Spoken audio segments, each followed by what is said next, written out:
Hi DIYers, Joey from Alarm Grid, and today we're going to show you how to update the installer code on your LYNX security system. Now we have an L7000 set up right here and ready to go, and we're going to show you how to update it at the panel.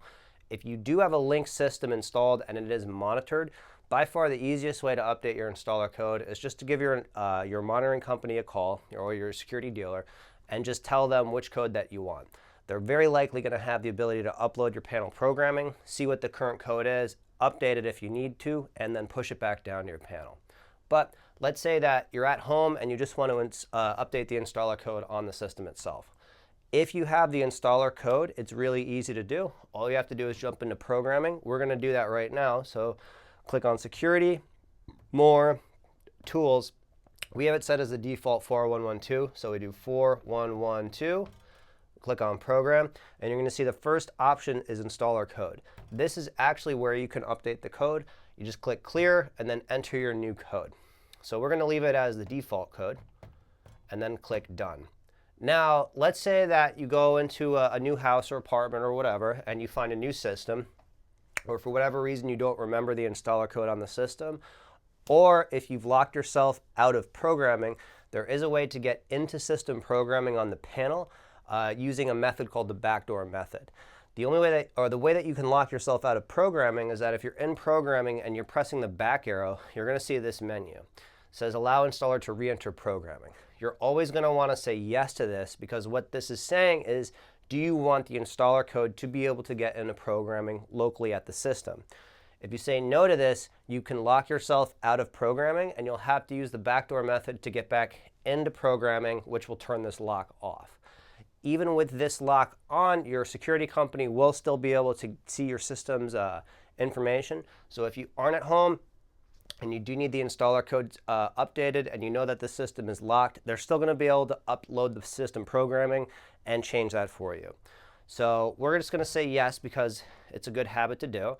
And now we're back on the main menu. So let's say that we don't know what the installer code is and we want to get back into system programming. So the backdoor method to do this, we're going to have to power the system down 100%, power it back up, and then we're going to press and hold the home button during the power up sequence. Once it says ready to arm, we're going to let go of the home button.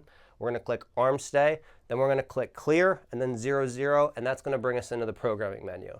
And I know that's a lot to remember, so let's walk through it right now. So the first thing we have to do is power down our LYNX system. As it has no power switch on the unit, we actually have to open it up, disconnect the main power, and then unplug the backup battery. So there's two tabs right here on the top that you can just press down, and the front of the system is going to hinge open. This is our main power supply right here, and this is our backup battery connection. Now I'm going to undo this one, and then I'm going to undo the backup battery, and now the system is fully powered off. Now when you're powering the system back on, you always want to plug in the backup battery first, as that acts as a voltage buffer in case there's any extra voltage on the line. If there is extra voltage, the battery will just absorb it and it won't damage your panel. If there's a lot of extra voltage on the line and you connect the main power connection first, there's a chance that it could short out on the board and damage your panel. Honeywell does recommend always plug in the backup battery first.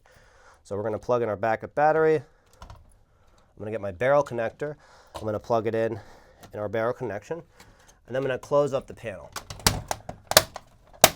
As you can see, it's booting up, so I'm going to press and hold the home button on the front of the system, and we just got to keep this pressed down until the system says ready to arm. You're going to see it go through its boot process right here. Then the system's going to go to its main menu. It's going to say system standby.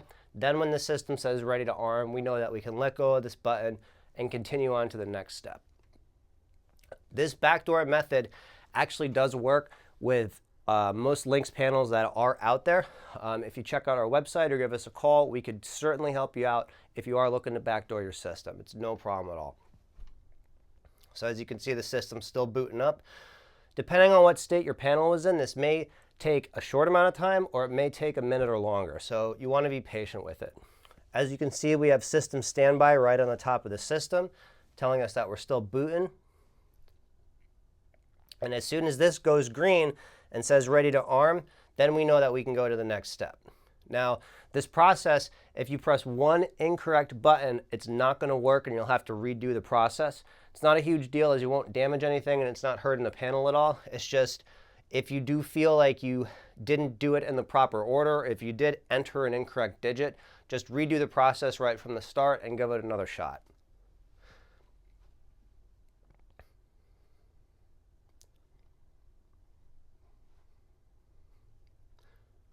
And make sure that you pick a strong finger before doing this, because you may have to hold it on the panel for an extended period of time, as you can see. So now we're ready to arm. So we're going to let go of the home button. We're going to click on security. Then we're going to click on arm stay. Then we're going to enter clear. And then we're going to enter 0, 0. And as you can see, we got back into programming. So if we click this right here, it's the same menu as before. And from there, we're able to update the installer code. That's how to update the installer code on your LYNX security system. If you have any questions about this, feel free to head over to our website, alarmgrid.com. You can also send us an email to support@alarmgrid.com or give us a call at 888-818-7728. Feel free to subscribe if you like the video, and if you want to be updated about future videos, hit the notification button and we'll send you an update when we do so. Have a great day, and thanks for watching.